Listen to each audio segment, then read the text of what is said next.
Really? Okay.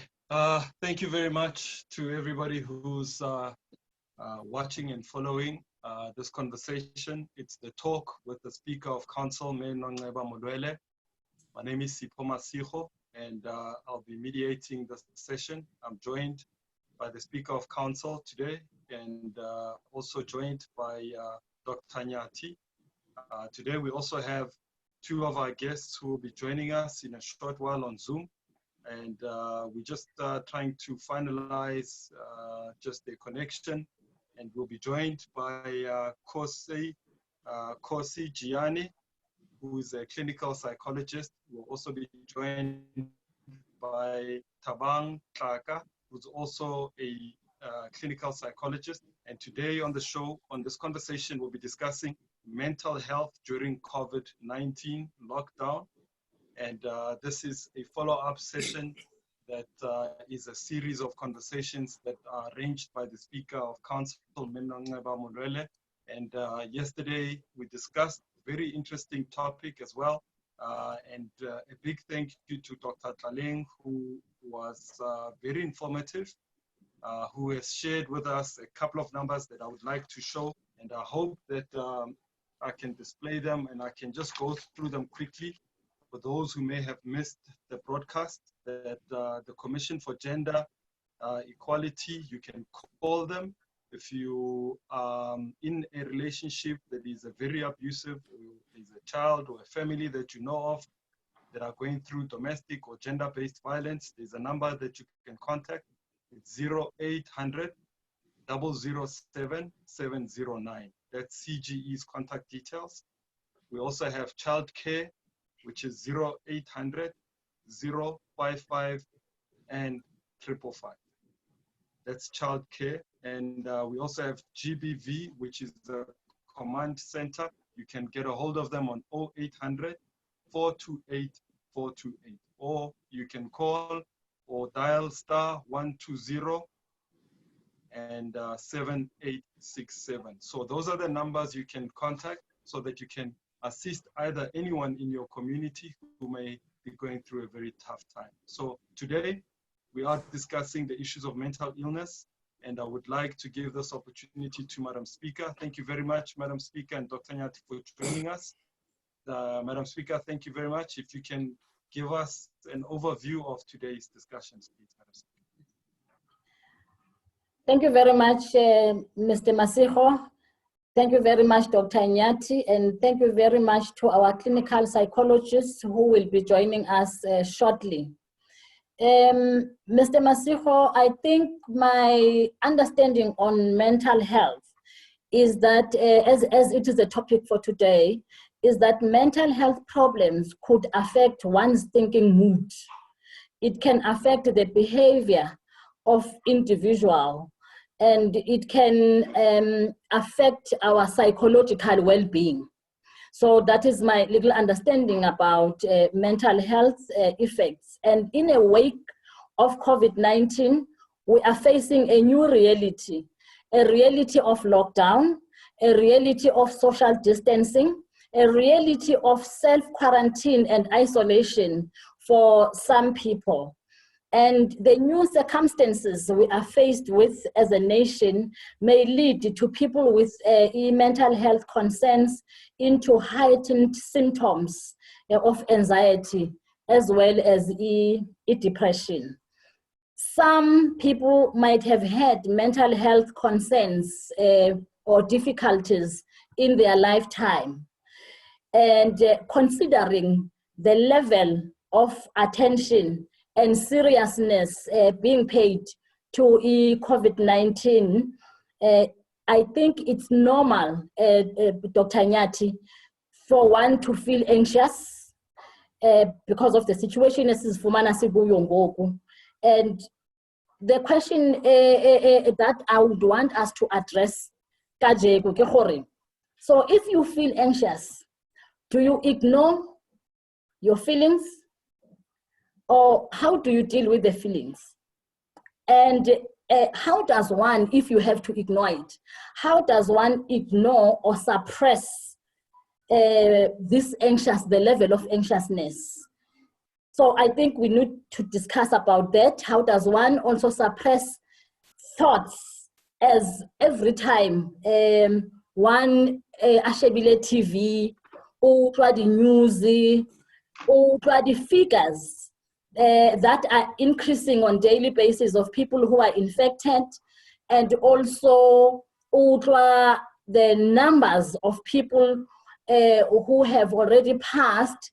So how do you then deal with that anxiety, or how do you suppress it or ignore it if you have to? If you have reached a level where you have to be quarantined, the psychological impact your quarantine can have a substantial, and it can be long lasting. It can be substantial or long lasting. So how do you deal with that?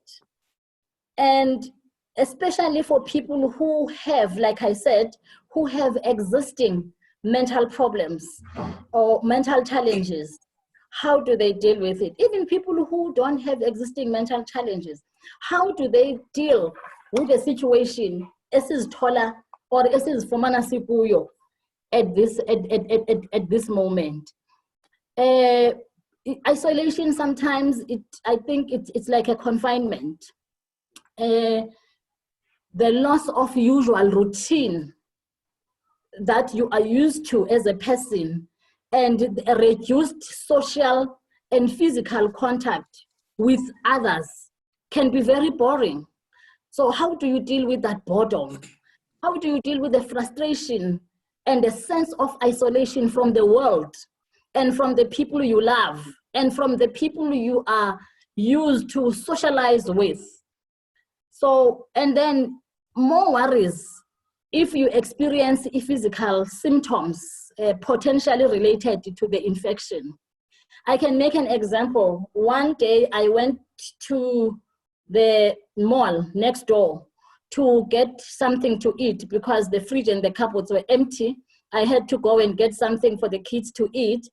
And at the passage, at the mall, but not next to me, on the other side of the passage, there was a person who was coughing severely, but her mouth was covered. But that psychological thinking and that thing, you know, this, I might be infected by this person, as much as the person was very far from me, but that on its own created a psychological problem in my mind that by the time I arrived endlini,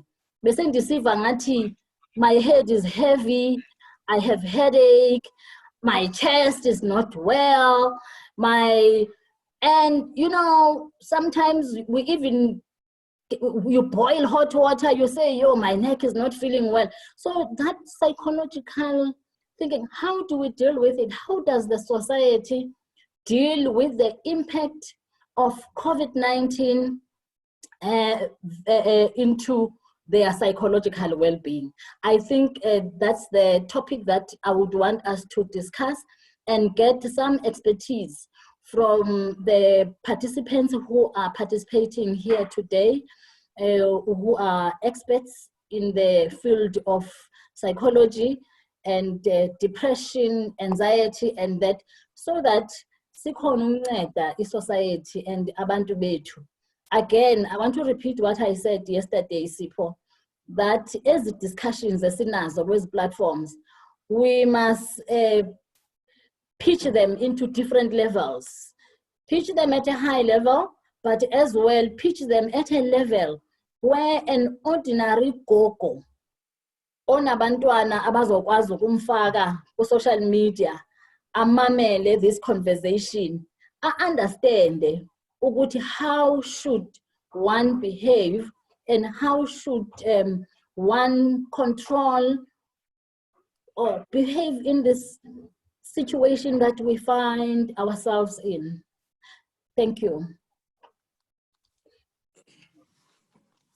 Absolutely, Madam Speaker. Thank you for that. Dr. Nyati, I think as well you can please just your intro with response to some of the issues Madam Speaker has touched on that are very critical indeed with our conversation today. Yes. Thank you, Mr. Masiko.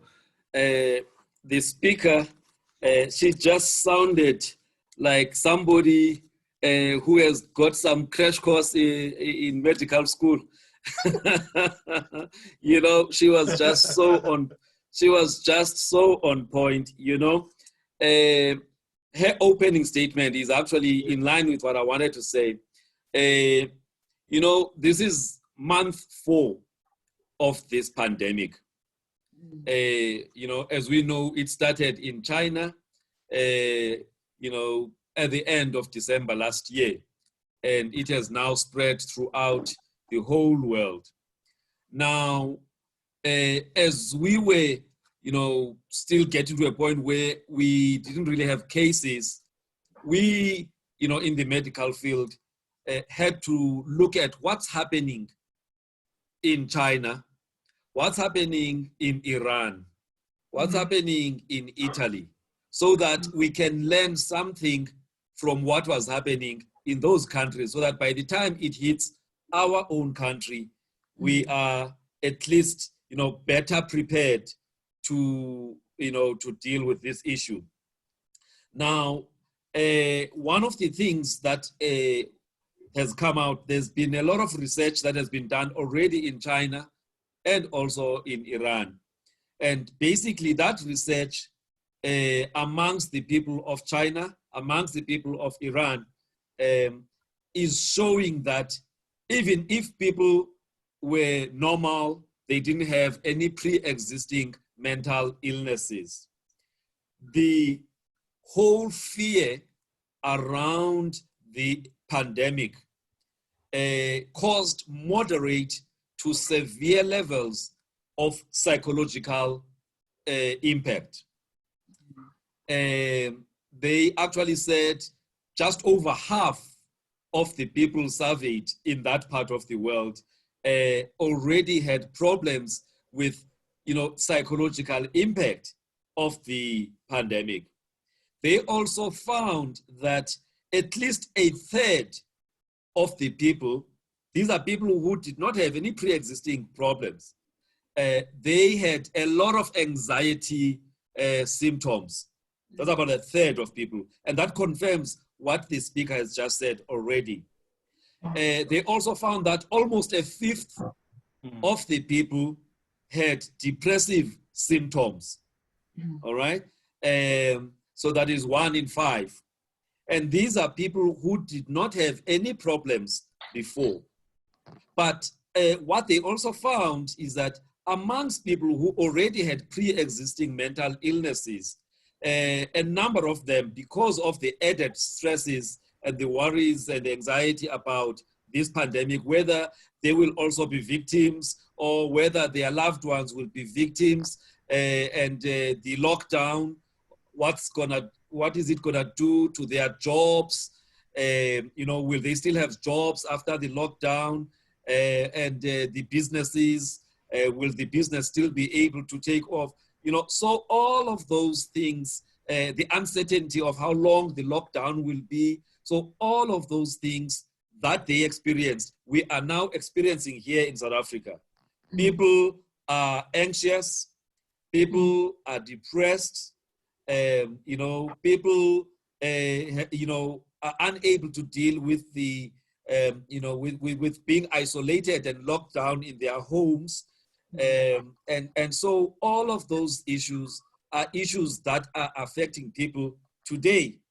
Other people, because their businesses are closed, they are worrying about financial matters. You know, how am I going to make ends meet because I've not been working for 3 weeks, you know? So those are just some of the issues that, you know, those are just some of the issues that are facing people, and these are real issues, issues that can't be dismissed. So I'm just, you know, supporting the opening statement by the speaker to say it's a real issue. People are stressing. and they're stressing for good reason. People, when they watch TV, they listen to radio, we hear a lot of negative news. So many cases, we've gone up now to 2,500. There's been 34 deaths and all of that. The prison in East London, there's so many people and it's spreading to the communities and all of that. So all of that negative news, at some point, people get to a point where it becomes too much. So anyway, can we maybe welcome Usisi because she has just joined us? Absolutely. Thank you so much, Doc. And let me also take this opportunity to welcome Usisi for joining us, Kosi Gianni.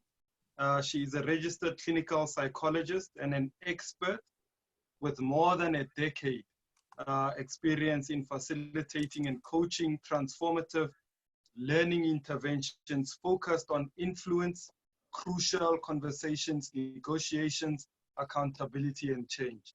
She's got a very long profile, and I think I'll just end there and say thank you very much for joining us, Sis Kosi. Thank you so much for joining us on this conversation. Thank you so much, esteemed colleagues. It's great to be here. Absolutely. Doctor has just given, I think you joined us when Dr.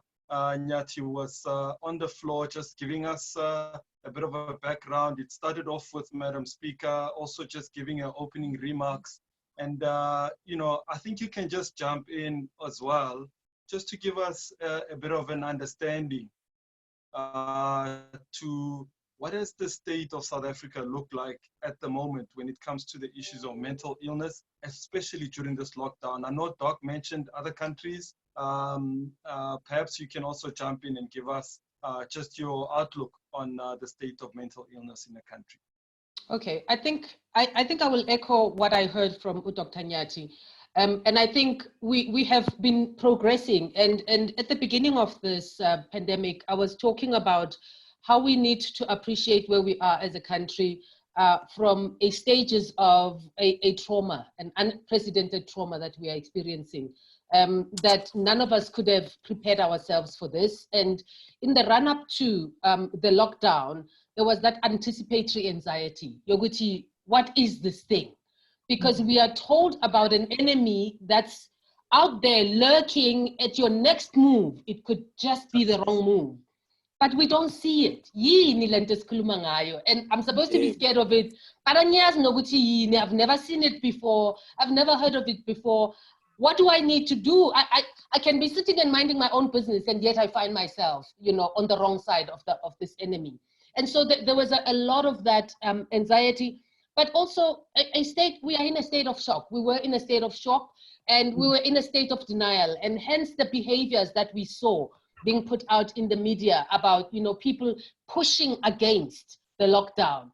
Because psychologically, people are feeling overwhelmed. People were just saying, I cannot take this in. I'm just bombarded with a reality that I have no space for. Nothing in my world before has prepared me for such an occurrence. And so where do I find the space within myself to open myself to take this in? And how do I then begin to shift my life to accommodate this reality? And then we saw a state of, once the reality sets in, and people then get angry. Because why are you now limiting my movements? I haven't done anything. And of course, the first time we get to understand this pandemic, we hear that it is a traveler's disease. So it is a disease of affluence. And people are saying, I've never even been on a plane. I have no clue where China is, and America and so on. So why must I now suddenly be told I can't do things I have been doing, without interference? And not only am I just warned, I just have a heavy-handedness of being, of this lockdown being imposed on me. Nobody has negotiated this reality with me, so there's been that anger. And anger simply means that a person has accepted, the reality has dawned, it has settled in. And so it's our way of negotiating, help me to take this in spoonfuls. That's what it means psychologically as we have that pushback. But we are at a stage now where the reality, the rubber has met the road. It is real. We have a better sense of it, more so because we now have living statistics. people are beginning to see people they can identify with. Because at Kaleni, it was people that were so distant from us, we couldn't associate our lives with them. And now suddenly there are people we can relate with. They are normal people. They are people of our color. They are people of our socioeconomics. They are people of our racial, ethnic, and cultural, identity. So there's a resonance. We can see ourselves and we can see this reality getting even closer to us. It's no longer far. It is a step away from us. And so there's now the stress of the reality, as Dr. Nyati was saying earlier on. What is going to happen to my livelihood? We saw panic buying earlier on. Not everybody has the luxury of panic buying.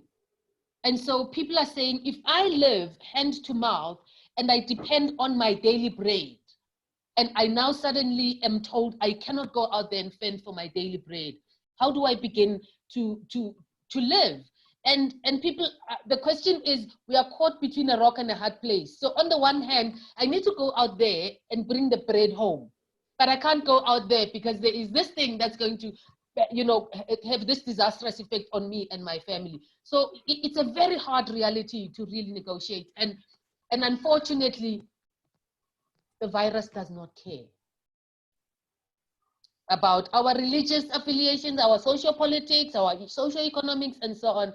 The virus is ruthless in that way. And therefore, it is about how do we then make sense and how do we make the most out of the worst right now. Absolutely, well captured that, Oskosi. And Madam Speaker, maybe to bring it back to you, I mean, you've heard both our panelists engaging us with the realities our people are facing at the moment. What do you think could be done from our side as government? Because I was engaging some colleagues earlier on. We were talking about how at some point mental illness is seen as a soft issue in some cases. People don't want to talk about it. We know it exists, and especially as Black people, we always think we don't understand fully mental illness. We don't understand things such as anxiety, depression. We know it exists and it happens in our lives, but what can be done from the side of government, especially from the legislature side, being the Speaker of Council and councillors? I know that they are going to be inundated with issues within their wards. What do you think could be done, Madam? Well, thank you very much, Mr. Masiho, and welcome, Kosi Gianni, and thank you very much for your input. Thank you. Like you said, that it is a thorny issue, it's a difficult issue, the issue of mental illness, because I think doctors here today would agree with me that there are different kinds of mental illness, and they are caused by different reasons. But I want to agree with Dr. Gianni when you say that the rubber has met the road. So we are in a state of reality, of saying, yes, this thing is here. But I think there is still a question of how do we deal with this thing? As much as we have accepted it, but how do we deal with it? Well, there are still some level of ignorance in some sections of our society. For example, just last week, I had some people saying, izifo zabelungu, and this disease is not as zifo zabelungu, as you said, that it cuts across race, religion, color, or it has no creed. So it used to be at a distance and now it is closer. So the first thing we discussed about as the legislature, we said, okay, the executive, firstly the president, the premier and the executive in our city have put interventions in place.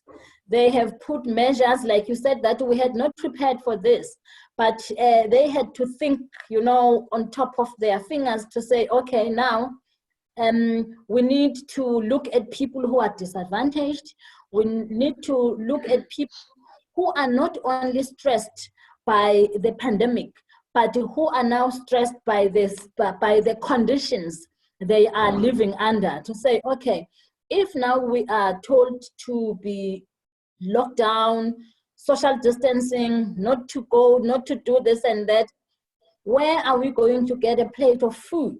Yesterday we were talking about ugogo othengisa amagwinya estradeni, and who is earning a living and having a plate of food by selling amagwinya estradeni. So now with the lockdown, even though the regulations have been at least eased, but still people who are selling cooked food are still unable to sell on the streets. Only the fruit and vegetable informal traders can trade. So what is it that we can do? Then our local government in Johannesburg in particular had put in place measures. They have delivered water tanks to those people who live in the informal settlements who did not have water in their yards. They have also embarked on a food program where people have to be given something to eat on a daily basis. So that is what government is doing. Then we said, as the legislature, we need to make sure that people bring this disease, as Kosi has said, closer to themselves. One, people accept that there is a pandemic, and people also accept that this pandemic is here. It's not there. It is within us. So we said we need to embark on an educational program so that we educate citizens, one, about the disease, two, how to prevent, because prevention is better than cure. I think the doctors will agree with me. How to prevent infections from the disease. So the education we are doing, it's about educating people on how to behave, social distancing, and those things, and also to support the programs and the interventions that the city has put in place. Yeah, I see Thabang Tlaka has joined us. Thank you. Finally. Yeah, so I'm here. No, thank you. Yes, sir. Okay, I'll introduce you in a short while. Madam Speaker, are you done on your side so I can do an intro on Thabang? Yes, thank you very much, Sipho. I am done. Okay. Madam Speaker, thank you for that. And I think it's good that to hear that there are some interventions in place from the side of government, in particular, the city of Johannesburg as well.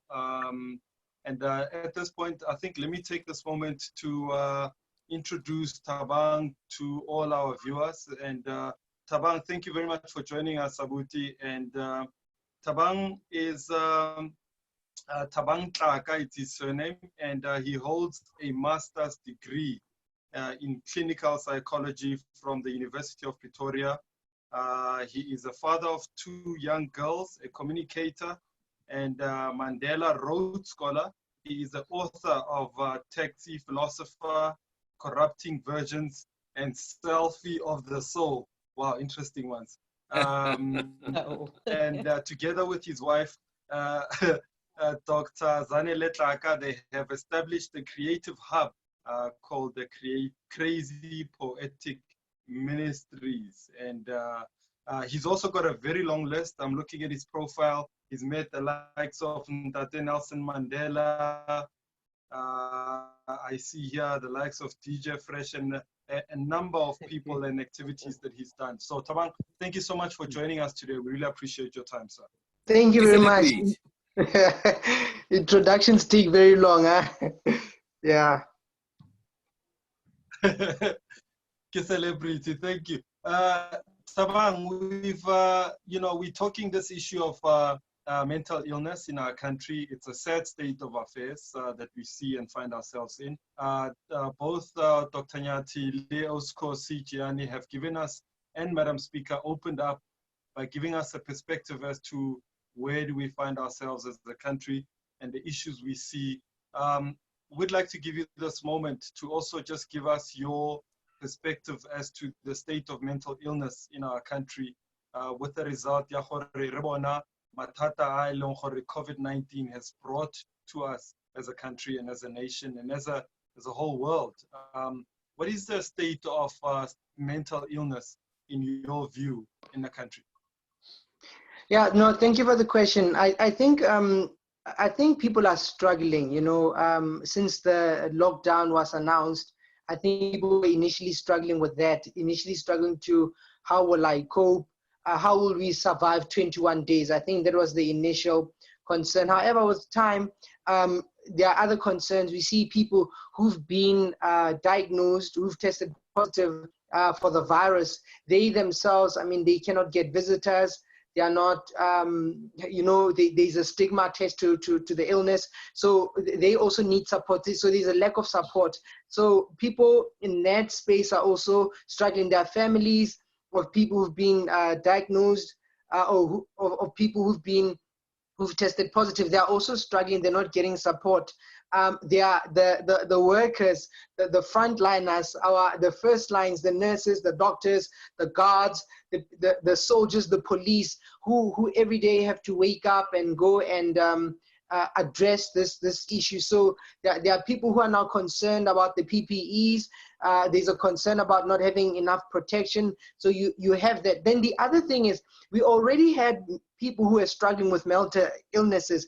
We had people struggling with depression, people struggling with anxiety, and those people, those who are struggling with, say, post-traumatic stress now disorder and anxieties, that has seemed to also have heightened now, because if you had issues with contamination and germs, now you have to be extra careful with wearing masks and covering your hands, your gloves, sanitizing. So we see that people are struggling with that. And I think partly some of it is there's also some, I suppose, ignorance. I'm observing to some level. There are some people who seem to think that this is not as bad as it is. This is something that people are struggling, are sort of still getting used to. And I do predict and foresee that with time, there are going to be serious challenges, especially around bereavement as well. When people are starting to, I mean, now if you have a funeral, only 50 people can attend the funeral. So there's a bit of that. So you're observing in different parts of our society, people struggling to just make sense of what's going on. But there are problems that we are observing.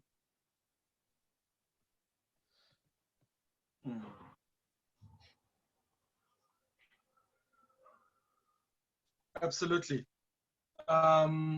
Thank you very much for that, Thabang. I don't know if I've caught you, but I just I see a bit of a transmission loss there. But thank you. I think you've given us quite a lot. And Dr. Nyati, maybe to bring you in, I mean, Thabang has raised quite a few issues there.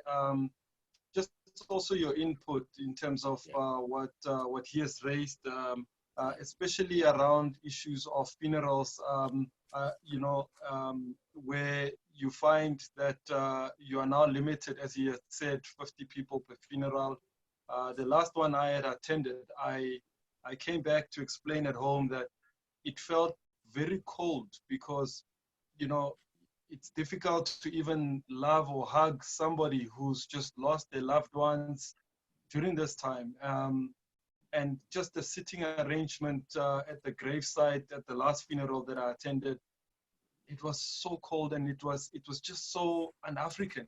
And I don't know how badly it may have affected the family that there is no interaction. And because we were also streaming the funeral, we had to be very mindful that we you know, we meet the guidelines that government has indicated to us that we should have. And, you know, and people were very cognizant of the fact that we are streaming. We can't hug, we can't shake hands, we can't stand too close. And it was just very cold. I mean, just your input maybe further on this topic, Dr. Nyati. I think, let me take a back seat. Can you have Usis Kosi? You know, let me take a back seat. You know, I don't want to monopolize the platform. I was also a bit concerned about me doing that Okay. earlier on in my intro, and hence I didn't quite fully, respond to, I think, the questions that you had tabled before me. So I think, the one thing that is happening is that, in short, I will say it is business as unusual. So we are meeting a lot of first time this has happened. It's of course the first time that somebody in our family will have been, infected by this virus. And therefore, the domino effect of that is that everything that we now have to do around the fact that we have now lost somebody. First of all, as you say, the fact that when a person, I think Thabang was saying, when a person gets hospitalized, the normative thing, Yobuntu, just humanity, is to go and see them.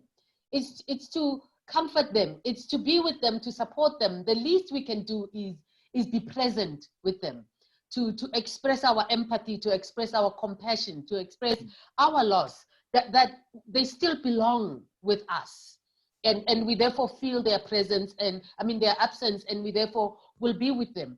And we can't do that now. So you can only imagine also what it means for that person lying in that bed in hospital, with not knowing what their prognosis is going to be, whether they're going to get better or whether they're going to get worse.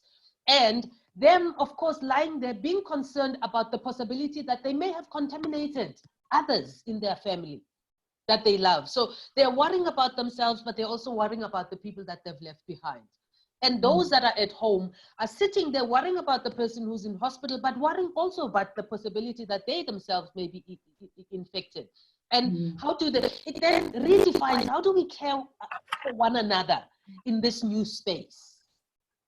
And it cuts into the core of who we are as human beings, because we are social, relational beings. That's what makes us Abantu, as opposed to Ilwane. It is that our sense of connection, our sense of belonging, compassion and empathy, and the fact that we gather around each other whenever something like this happens. But right now, we have to do the exact opposite. So it negates everything that has defined who we are as human beings. And let me pause this before I also monopolize the space and allow Thabang and Dr. Nyathi. Young blood must continue. Yes, that means you, Thabang. That's definitely not me. Thabang, you wanna jump in? Yes, I was just saying, as Sikosi has explained, I think there are things that just come.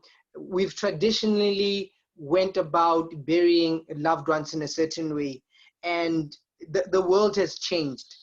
And going forward, we have to do things differently. And so to navigate that, it's quite a task for us. So one of the things that we'll have to be doing is to learn how to do new things. But in the initial phases, we are going to struggle a bit to adjust to what is happening.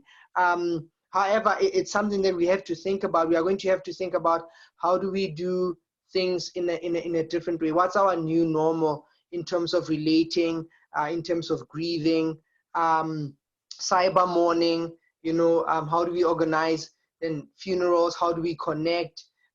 So that is quite an adjustment that is coming, but it's something that we're going to have to learn to do. Yep. But then Sipho? Yes, Madam Sipho. I hear Thabang when you say that we need to learn to adjust, and especially when it comes to our traditional practices. Funeral was made as an example here by Sipho. You remind me of one friend of mine who said, "Na, I gave a talk during this time, yeah, COVID, because I want speakers at my funeral. I want people to say things about me. I have lived long, and I want people to talk about me." So then, after COVID-19, then that's the question that comes when, as you were speaking, Thabang, Kori, after COVID-19, will life go back to normal, or we will still have to adjust and have new practices than our normal. So how would, I can imagine how would life be after this.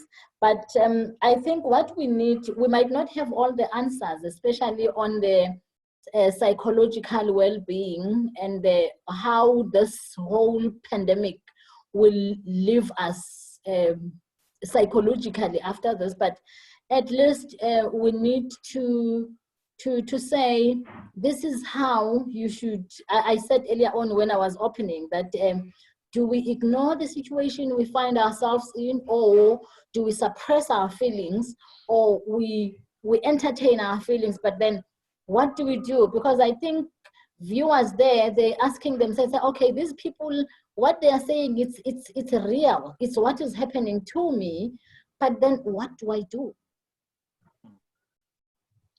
If I may, I think the one positive in this challenge, in terms of the picture we've just painted, in the overhaul of how we've always done things, is that moments like these have always come in the human community.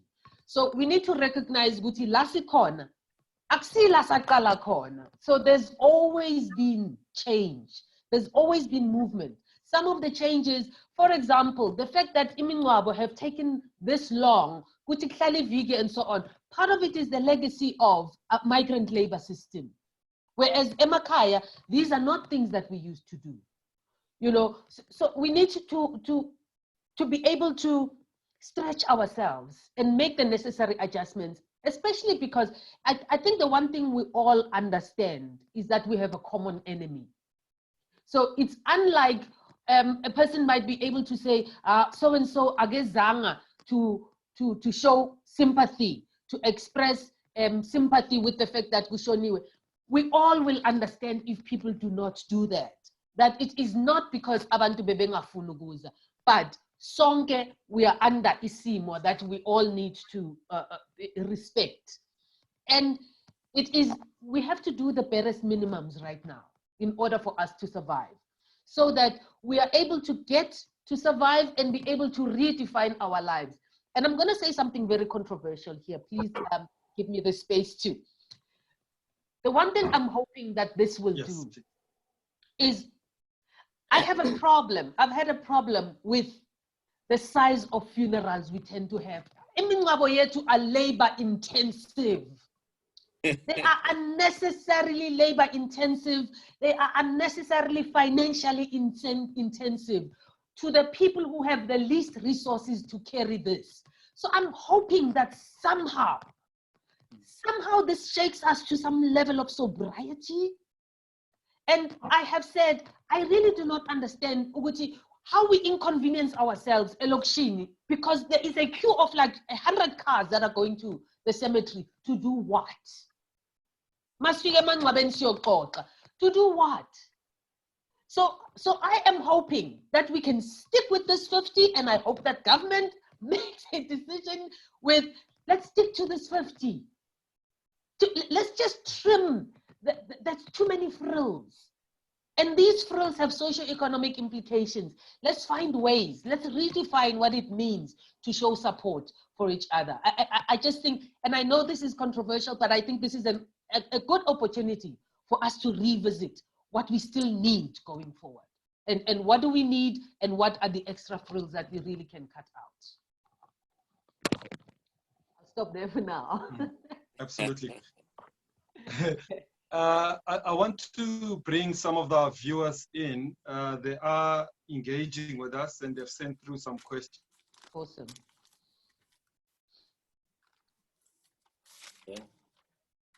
And we're saying that how does one see or sense that people who are close to us have mental illness? How do you know that somebody has mental illness? Maybe Tabang, you want to start with that, and then we'll come back to you, Kosi, to assist with that response. Okay. So part of knowing what is wrong with somebody is that when we interact with people, we generally have a general understanding of who they are, or of how society and individuals should interact. So if a person that you normally relate with starts changing in a way that is negative, in the sense that they are not able to do and function in the way that they used to do. Say their work is getting affected, their education is getting affected, their relationships are getting affected, they're behaving in ways that are detrimental to themselves. So they are shifting from norm, you know. So once you set, then there's something that needs to be looked into. And then the lay person can't really determine that this person has a particular, say, mental illness or mental disorder. So they might be referred, or you might suggest that they might see a professional. The other thing is that sometimes we can tell by when you're starting to relate with somebody, there are interactions that are cause us to, when we feel, say, maybe abused or manipulated, or sometimes when we relate to people, this relationship doesn't work out so well. So once you have those intuitive, say, suspicions or things that you notice, then you might want to follow up. So the main thing is that there are signs that you might pick up. The person's life has either changed, or in the way that they're relating to you, there's a bit of a problem. So you pick up those, but then a professional will need to then confirm what that is, so that then therefore we can say that it is in fact a mental illness, a mental disorder that the person might need assistance with. But you might pick up red flags that will need to be followed up on.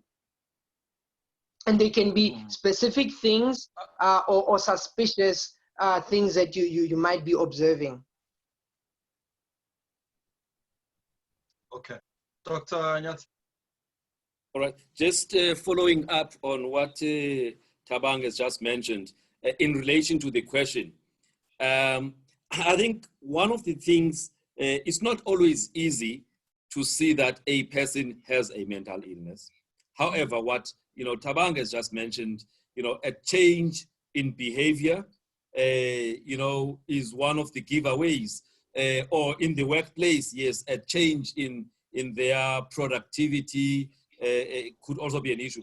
Now, what I wanted to point out was that most often you have what we call life events, life events. Now, there's some very clever psychiatrists from the US who about 52 years ago came up with a model that ranks life events in terms of severity, starting with a loss of a spouse, rated all of these against 100, being the most severe, followed by divorce, followed by separation, followed by a loss of a loved one, and all the way, relocation and whatever. So sometimes if you are aware that there has been a life event in that person's, a life, obviously depending on the severity,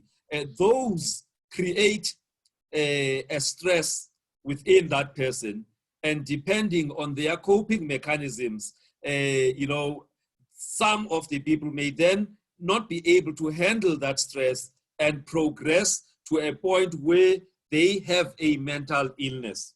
But I'm not saying mental illnesses are always following life incidences, but I'm just trying to say, when you see that somebody has just had a life incident, has just gone through a divorce, or has just lost a loved one, or has just lost a spouse, has just relocated from Port Elizabeth to Johannesburg, has got a sick person in hospital, and during this lockdown, they are not even allowed to go and visit a loved one who is sick in hospital. So when there is such a life event, anticipate that that person may not deal well with that situation.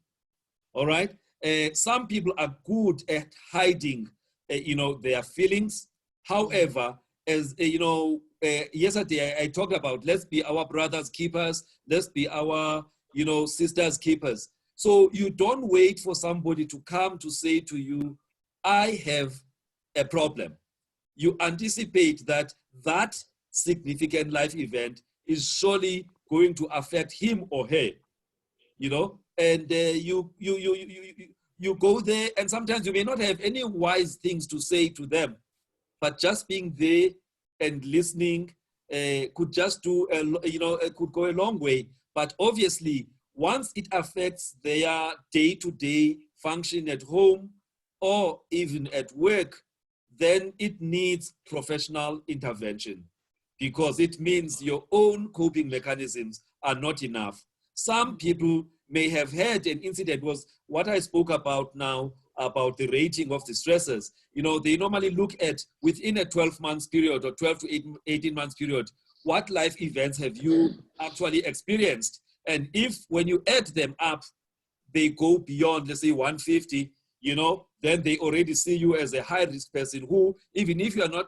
having a mental illness already, you need help. Now, some people may not deal with their loss now. Or maybe there's a loss they had a few years ago, and then they have another one now, you know, and you find that that which they had suppressed together with this, sometimes we talk about double mourning and all of those kind of things. So the point I'm trying to make is, one of the important things to note is when there's somebody who has gone through a life event, anticipate that there may be challenges and try and reach out. They may not always be willing to open up and talk, but at the right time, they may talk. But at least that you've shown that I'm here, you know, if you ever want to talk, I'm available. And you just observe their behavior. And at a certain point, if you really think they are not coping, but they're not coming forward, then that's when you could advise them to seek professional help. I just thought, let me just come into that point. And I think the one other element, sorry, Madam. Absolutely. I think the one other element that's very important to highlight, Uguti, in our communities, a lot of what ends up at the medical doctor's rooms, Dr. Nyati's rooms, is actually psychological problems. The problem is that we tend to take ourselves for granted. And what I mean by that is, it is only magubuhlungu isandla. You see, the thing about physical illness is that you can point at it. Kubuhlungu la. There's always a place where you can point. But the problem with psychological issues, kubuhlungu kuphi? Uzokhomba kuphi? But people think that that's a physical thing. And of course, ultimately, it will become physical. And hence, a lot of the psychological problems end up at the GP's practice. And only the GP will then reroute them to the source, which is the psychological. And it is then important for people to understand, Uguti, it is never always just one or the other. In other words, it's not just medication or just psychology, that these are complementary. And we need to understand that there is the body that is physical that may need, because hormones get depleted, you may need the medication to help you. It's kind of like a jump starting a car, but you will need therapy for that car to keep running. And that's how the two complement each other. I thought the speaker wanted to say Absolutely. something. Madam Speaker, would you like? Yeah. Yeah, thank you very much. I wanted to, okay, when I was listening to Dr. Nyati talking about the life events, it was like you're talking about me as well. Oh.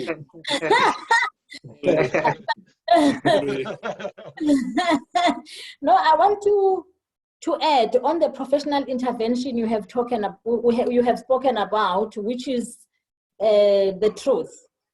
But I think the reality is that in our society in particular, mental illness is still not understood the way it is supposed to be understood. It is still new in our society, especially our African society. And the acceptance that one has, even if there are some societies of some families, even if they see a change on a person, but they would not be able to give that support. I think more than a professional intervention and a medical intervention, but a person who suffers or finds him or herself on a psychological challenge needs to be supported by people close to the person or family. I know when I was young, when I grew up, there were people with mental illness whom sometimes you would meet on the road or you see, and people would like, oh, uyahlanya lo, uyabo, hey, so phambene ngoku, or watsenwa. And sometimes a person might develop changes. Then even the very same family members maybe would say, hey, so uyahlanya. And then the person then holds back because usaba ukuthi kuzothiwa uyahlanya or uphambene. So I think we still have to do something for our society to understand psychological illnesses or challenges and how to support. Because I think support goes a long way even before you can get a medical intervention. Thank you very much. May I add something there? Yeah. Before you add, my brother, maybe just to tell our listeners and viewers that we will extend this broadcast by another 30 minutes. The comments are coming in full fast, and clearly this is a topic of interest to many. And also just to thank Tata FM, they've indicated to us that they're going to broadcast this particular discussion. They've shared it on their platforms, and Kofifi as well. And thank you very much to those particular radio stations for really just taking an interest in this particular broadcast. So we will extend it by another 30 minutes. We have a lot of comments, and Abuti, you can take over. Please do make your comments. Yes, I just wanted to add, I quite enjoyed the different points. The other one is, I think in our community, sometimes we think mental illness is not real, or as they would say, motuna le matepe. So a lot of people actually question mental illness, and we usually put it in the category of a person must have some sort of psychosis and have outward signs of a mental illness. It's such a broad mental illness is a broad subject that people who struggle with, say, anxiety and fear. There are people who struggle with mood disorders like depression and bipolar. There are people who struggle with personality issues. So it's not a small thing. What I want to say is it is real, and it is true, as Sis Kosi has also said, that sometimes the stressors that people take to the doctor, sometimes you find there's a psychological element to it. And the last thing I wanted to point out is sometimes people know that they are struggling with things, and because sometimes they don't believe either it's real or the context, or they might not know how to articulate it properly. So my encouragement is, if somebody thinks that they've got something that they're struggling with, that they should not be afraid to seek help or seek counsel or talk to somebody about what they might think that they're struggling with. Because I still find that people struggle to admit or to seek help. There's almost a shame to help seeking behavior when it comes to things that people are struggling with, especially mental illness. Absolutely. Just to take note of the questions, the first one or the second one is from Nompumelelo Hlazo. She asks, what plans do we have in place post-lockdown or even COVID-19? Because that will affect us drastically, economically, as a country. I'm thinking businesses will shut down, resulting in a lot of job losses, which will result in a lot of depressed families. Marriages might be affected negatively, where we might see an increase in divorces. Kids will be affected heavily. And yes, nobody prepared for this. That's the first one, or the second one. And then another one from Lebogang Tebogo Pesha says, mental health amid COVID-19, interesting dynamic, we shall overcome. It's just a comment. There's a few, but let's deal with those ones. And maybe, Oskos, if you, Doc, do you want to take it first? Yeah, no, I just want to make a comment, and this is a challenge. Generally, as a country, South Africa as a country, we are not doing very well when it comes to issues of providing mental health services as a country. I mean, if I look at the annual spend by the country on matters of mental health, we don't spend more than 5% of the total healthcare budget. Now, and when you look at provinces, because that's where health services are delivered, you know, the mandate of delivery is at provincial level and also at municipal level. It's not at a national level.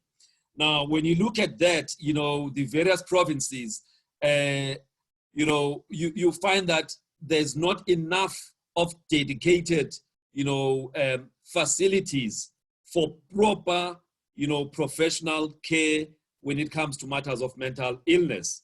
And here I'm talking about, you know, because it's normally just, you know, put in with all the other general illnesses, and then where people can stay for 72 hours and then maybe they are sent elsewhere. So post-COVID, with all what is happening now, yes, now there is going to be a new hospital, you know, temporary hospital in Nasrec for people who are acutely ill now.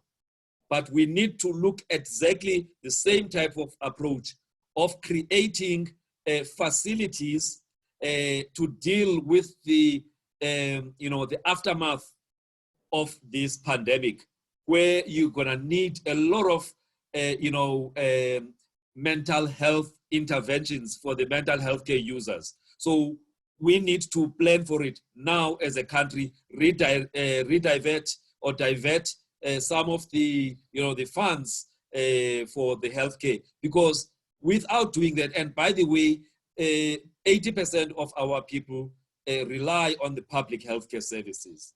And so that's the area that needs to be strengthened.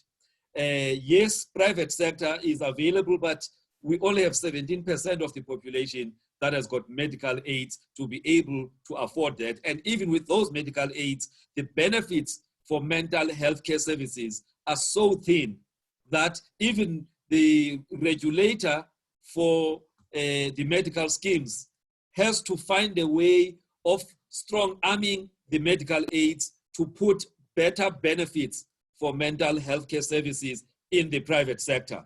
The idea that you can only have one admission of 21 days when you've got a major mental health illness, if you have got another episode within the same 12 months, it's almost impossible that you can get admitted. So the point I'm trying to say is that there needs to be a review of the benefit structure in medical aids to enable those who've got medical aids to go and get care.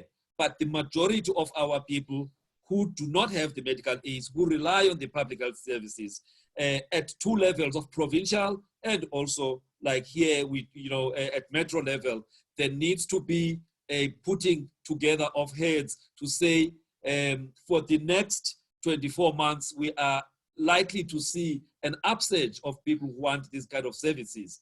How do we try and improve the facility? Maybe that hospital, when it's no longer dealing with acute cases, can it be used for the next 18 to 24 months to actually provide more capacity? You know, obviously the new model of dealing with issues of mental health is actually deinstitutionalizing people, meaning, you know, trying to assist people as outpatients, and only those who absolutely need to be admitted have to be admitted. But in all of that, we need to create capacity. And I think it is very urgent because there is definitely going to be a lot of issues, you know, divorces, loss of jobs, unemployment, and all of that. So that's my contribution. Yep. Madam Speaker, you want to take a chance at it before I allow Thabang to come in? I think I'm covered by Doc. We can allow Thabang to come in, especially on post COVID-19 and all the economic implications that that have been alluded to. I'm covered on that. Okay, Thabang? Yes, thank you. I mean, I think we were at a crisis even before the situation that we are in with the COVID-19, because I mean, if we recall, we're dealing with gender based violence, we're dealing with a lot of mental illnesses. as a country, we were not managing in terms of how people understand mental health and are coping. And so I think post the COVID coronavirus, we are going to need a lot of like a systematic change. We are going to need a bit more various training centers. We are going to need so that we can give people psychoeducation, so that we can do group work, so we can provide workshops. We are going to need to train actually more mental health professionals, because we're not even producing enough. I think each university probably produces about 12, less than 20 a year. So we are going to need a more concerted effort in dealing with our mental health. Even the schools are struggling. You don't even have enough educational psychologists. We have asserted in that children are struggling in school. They are being pushed. So we have an underdeveloped mental health sector. And if we don't do anything about it, we are going to struggle. So I think it's going to be all hands on deck, the whole system, and we are going to need just the financial resources and the human resources to be able to maintain the work that needs to be done. There is a lot of work that needs to be done, and but fortunately there are ideas. We just need to then implement those ideas. But there's definitely a lot of work that's going to need to be done. Oskosi, you wanna take a chance at it, and then we can give Dr. Nyathi to just respond as well. Okay, I didn't want us to belabor the points too much amongst ourselves, so that we make sure that we get traction and get people's questions, and we are able to push through with that. Except to say that all of us have got to recognize that we are in a crisis. We have an economy that was already embattled. We have an economy that is hollowed out, that has been mutilated. We have just been downgraded. So the prospects were not good. So it is time for all of us to tighten our belts. We need to be clear about the difference between need and want. And we're gonna have to do that everybody will have to do their own stock take of their own life, to say, what is it that I can do without? Because this is, even if COVID ends now, we're going to have the domino effect and the ripple effect still going on. It will continue to reverberate for at least the next 2 years. So we need to really tighten our belt and be focused. So things like debt and unnecessary debt, we need to look at all those things and really keep focus going forward. And yeah, I think I'll stop there for now, so we can move on. Okay. Just a comment from Lebogang says, but overcoming overcoming without hardships while grieving seems to be dominating the conversation. My worry is children whose routine has been altered, and are we gonna settle? And I mean, Tabanga, you've alluded to this point that there's not enough educational psychologists assisting at school level. What then happens? I mean, kids just feel like they are being cooked up or in prison. I came home the other day and the kids were like, Dad, what's life like in the outside? And, you know, I nearly laughed, but I realized that it's a real thing, you know? Yeah, I think it's so important to have those conversations in the family. Children need to understand, Uguti, this is not punishment. This is actually, this saying no is an act of love. It is in their best interest to stay within and to then start going back to basics of how do we reinvent our world within our walls. Because I think one of the things that has happened is that we have depended too much on what's going on outside. What this opportunity invites us to do is to focus on what's going on within ourselves individually in the family, but also what's happening across us as the family. What is happening relationally, to reconnect with each other and to have the conversations about how are we going to support each other. What resources do we have? And resources not just things, but how do we ourselves become each other's resources so that we can strengthen each other to make it through one day at a time to the next day. We are facing, and I'm not being a calamitist about this, I'm just saying the whole world is in a depression. That's an undeniable truth. We don't have the luxury of everything that we've had before. So we just need to buckle down. This is where we're going to have to make sacrifices, short-term sacrifices for long-term benefits. That's what it comes down to. Tabang, maybe you can answer and respond to this following one. Doc, I see, okay, maybe before I ask questions, Madam Speaker, you first, and then Doctor, you can follow. Yeah, thank you. Maybe before the next question, to follow up on the interrupted routine for children, I think it goes beyond kids being locked at home. But also there are kids who are used to a classroom setup in terms of education, in terms of schooling. And now they find themselves having to get used to online learning, as well as looking at the programs on television for them to catch up. So that is also psychologically interruptive for kids who are used to a particular setup of schooling. So I think that as well, we need to look at over and above them being bored in a lockdown. Doc, you wanted to say something? Okay, yeah. No, as you know, I think now I just want us to also look at what's available now for people to get support. What's available now, and I'm sure you know the other guests will also be able to share what's available now. Remember, I mentioned that at least about 80% of our population relies in the public health system. So obviously, if you go there, you'll get the services.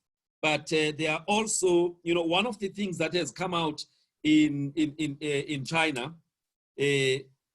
They have found that during the pandemic, there was an increase of online psychosocial support services, right? Meaning people getting counseling services via telephony, via online, platforms, and again getting counseling via Skype. Getting counseling via various models, basically remote counseling.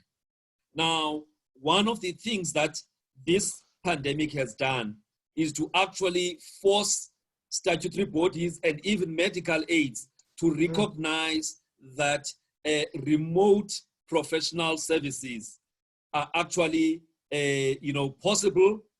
And in fact, I mean, the biggest medical aid being Discovery has now decided to pay, especially for, let's say, for medical services, that are remote for a full fee. So what I'm trying to say then is that because there are capacity challenges in terms of infrastructure, facilities, there needs to be a change again at regulator, not regulator level, both at regulator level and also the statutory bodies. They have been, not sure whether to fully authorize remote counseling services. But with what we have seen now, the only things that work are those things that can leverage technology. And so even professional services must, leverage technology. In the places like US, there's an upsurge in terms of, people making use of remote or e-counseling services. So as a country, we need to actually do more on that area. So there is an entity called the South African Depression and Anxiety Group that is based here in Johannesburg. Its number is 011-234-4837. But there's also a toll-free number, 0800-2050-26. 0800-2050-26. 26. All right. And for those with substance abuse issues, they also provide support. And the number is 0800 12 13 14. 0800 12 13 14. Now that's just one, organization that provides that. But Lifeline also does provide, and I think you've got the number from yesterday for Lifeline. If not, we will announce it a little later. Both these numbers I mentioned are available 24 hours. So if somebody needs support, that's important that they use those numbers. For those people who are working, especially those whose companies actually have what we call employee assistance programs paid for by the employer to provide counseling services to troubled employees, where people get unlimited telephonic counseling with professionals and also up to 6 or 8 face-to-face with independent, psychologists like Tabang or Siskosi, So people, those who don't have those services within their employers, they need to agitate for that because it's now part of wellness. And if they want productivity from their employees, they need to make sure that those programs are put in place. And those who already have the programs, please make use of them because we find that in many companies, there's underutilization of those kind of programs. And these are already paid for by the employer. So I just thought in terms of available support as we speak, I should share that information. Okay. Thank you very much for that, Doc. I think we've got 14 minutes left. And what I propose we do at this stage is that the questions and comments are coming in full blast. And what I want to do is maybe if I give you a question, I'll maybe give Osikosi a question. The next one, I'll just give it to, so that we don't answer the same question at the all of us. So this one, I think I'm gonna give it to you, Osikosi. This one comes from Busisiwe Sebolai, and she says, post-traumatic stress disorder patients during lockdown, any suggestions for their situations? How do you deal, or how can people with post-traumatic stress disorder, how do they get help at this point? So if we're talking about post-traumatic stress disorder, those people will most likely suffer from anxiety and or depression.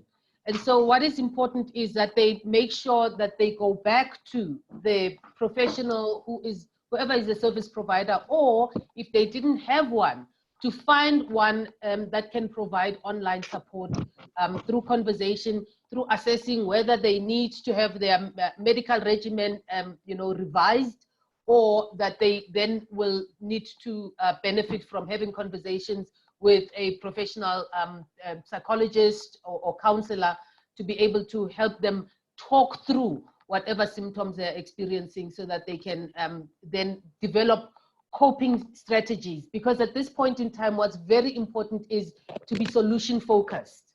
So it's important to get clarity in terms of what is the person experiencing, and to be able to then say, what is it that's within your resources internally when as a person, or what support structure can you begin to, to develop with the people who are close with you in your family? If uhlala nabantu, who else can we draw in to become your support? If not, who can you call? What are the people? What are your, what we refer to as ICE in case of emergency?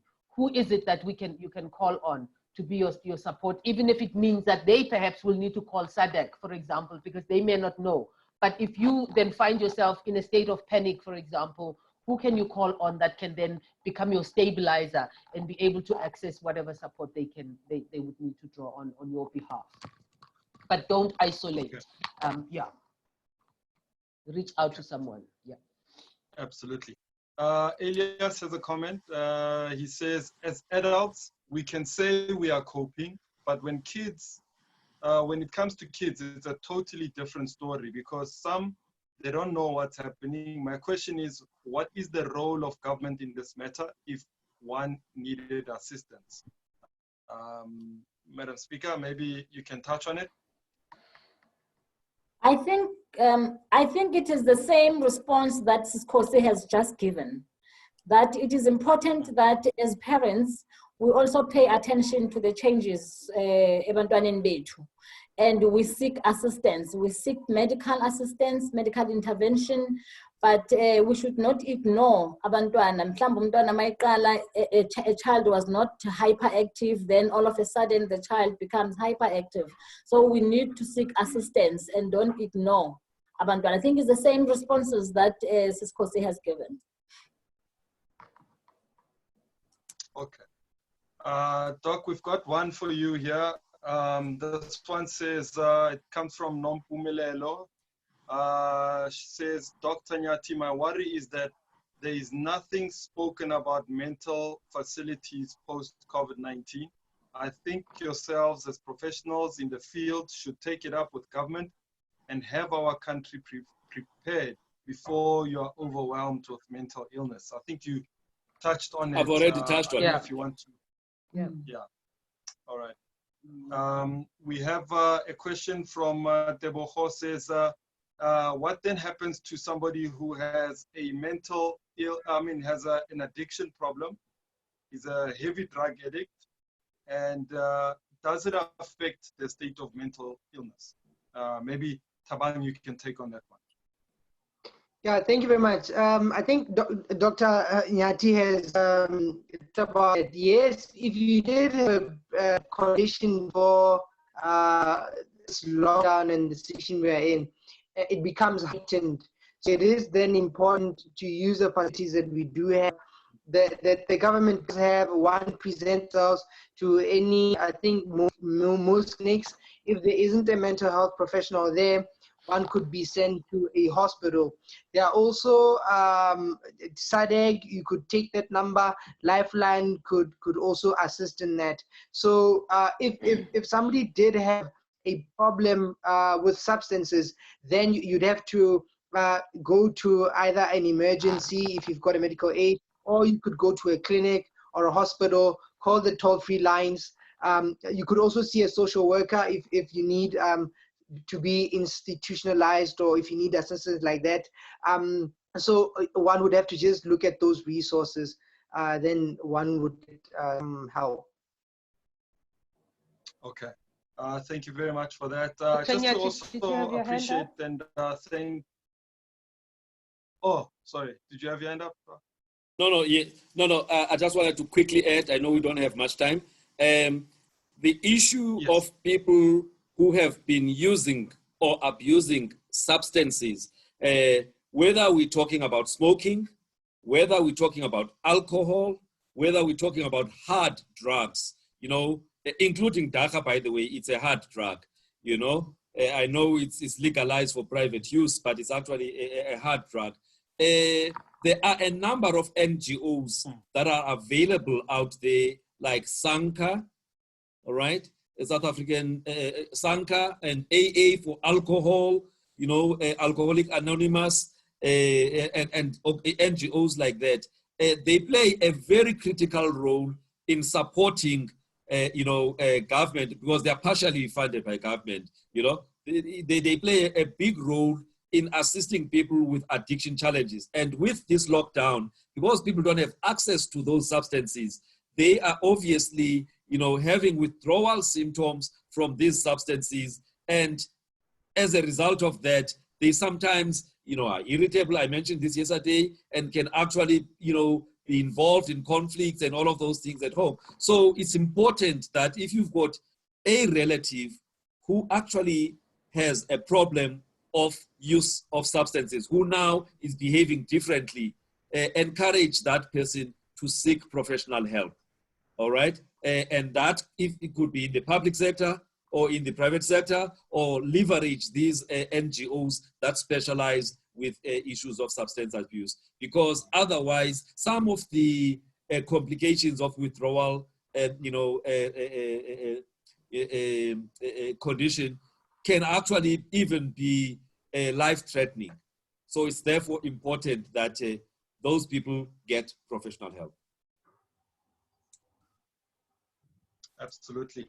We've got less than 10 minutes less than 5 minutes to wrap up our discussions. And I think at this point, can we just have closing comments from your side? Maybe Madam Speaker, you can wrap it up. Can we start with you, Thabang? Just also, if there are numbers, if you can give us, I know Dr. Nyati has shared the numbers, we'll share them again. If you have any other numbers that we can share with our people, and maybe people, and you know, Dr. Nyati raised a very critical issue that we can even do digital counseling in the same way. And I think in the same way, we are counseling some people, we are helping people. And if you yourself, Thabang, is able to provide any assistance, are you available? Can people get a hold of you? Where can they get a hold of you? That kind of thing. Yeah, so the one thing I think I wanted to stress was, you know, mental health is an essential service, and sometimes we take it for granted. So your mental health is your wealth. So to not be ashamed, to not wait for it to deteriorate. So if there's something that you need, please don't sit back and get help. So I'll be doing a couple of workshops just after this as well. So people can get a hold of me on www.thabangtlaka, that's THABANGTLAKA.co.za. I'm also on Facebook, on YouTube, on Instagram, on Twitter. And so I'll be putting up notices there as well. But people should not be afraid to get help, because it's very, very, very important.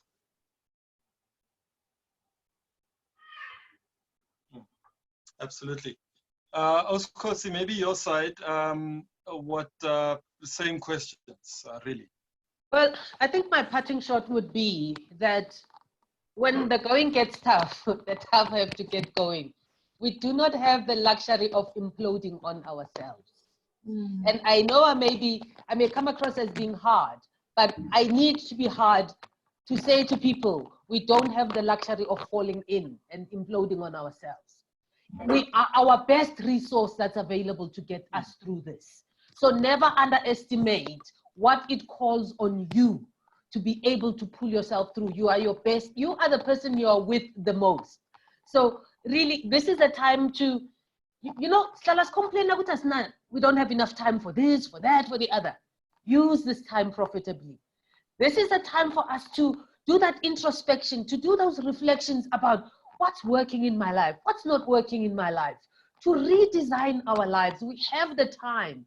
So sit with yourself. Let's be our own best friends, because we tend to over-rely on other people to do for us what we are not willing to do for ourselves. So be your best friend, so that when times like these come, you are not faced with an animal that you don't know. This is the time to get to know ourselves better, to be familiar with ourselves, to be our own best company.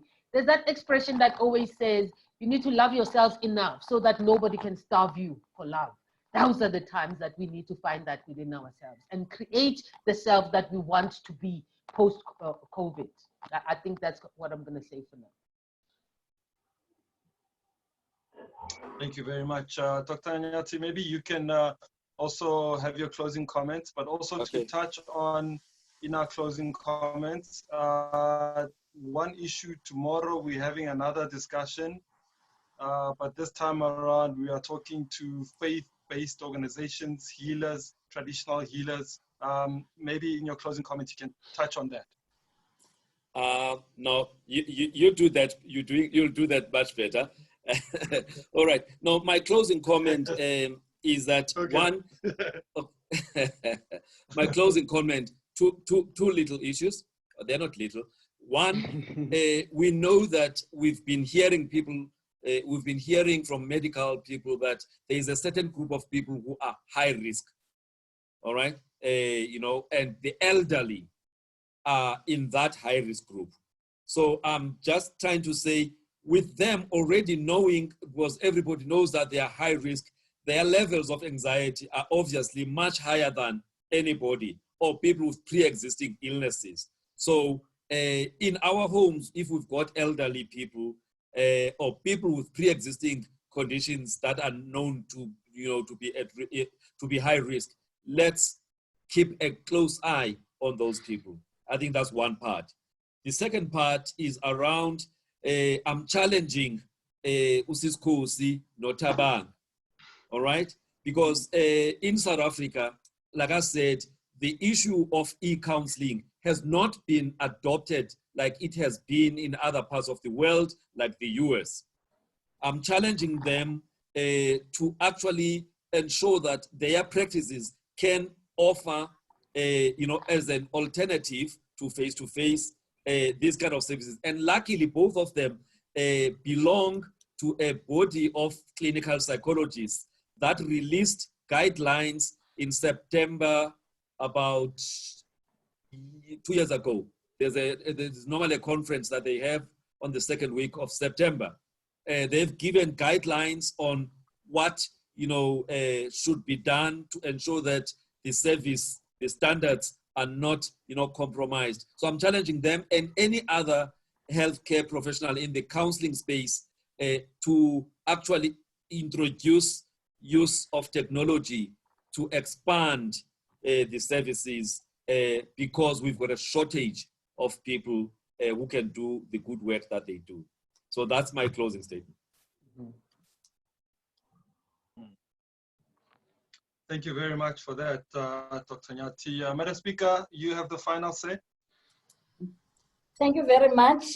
Firstly, let me appreciate the participants, in fact, our panelists today. Dr. Nyati, thank you very much for your continuous support Gule Civic Education Program yethu, because this is all about civic education and capacitating our people. Tabang, really, we will definitely participate with program yako, workshop yako, as you have given us. Kubamameli and the viewers at home, I would want to say to you, we should remain focused on the factors within our control. Izinto ezifana nokuhlamba izandla, ukwala mulomo wawukhohlola, when you are sneezing, and sihlale emakhaya as much as we can. Lastly, as we were talking about mental health today, self-care is critically important at this time. Care for yourself. As if you worry too much, then it can worsen things. There's a book that I've read that says, stop worrying and start living. I'm not saying we must not adhere and we mustn't forget what is happening around us in terms of COVID, but let us stop worrying and start living. Social support, things like eating healthy, exercise, find something enjoyable. And let us consume, Bantu Bagiti, proper information. Proper information, let us stop getting fake news and worry about what the fake news are saying.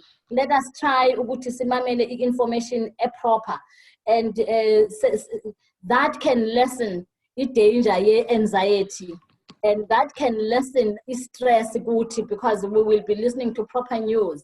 And I was saying to colleagues this morning, as people, when I was talking to some people this morning who are my friends and colleagues, I was saying to them over the phone that, we tend to spend a lot of time watching indaba.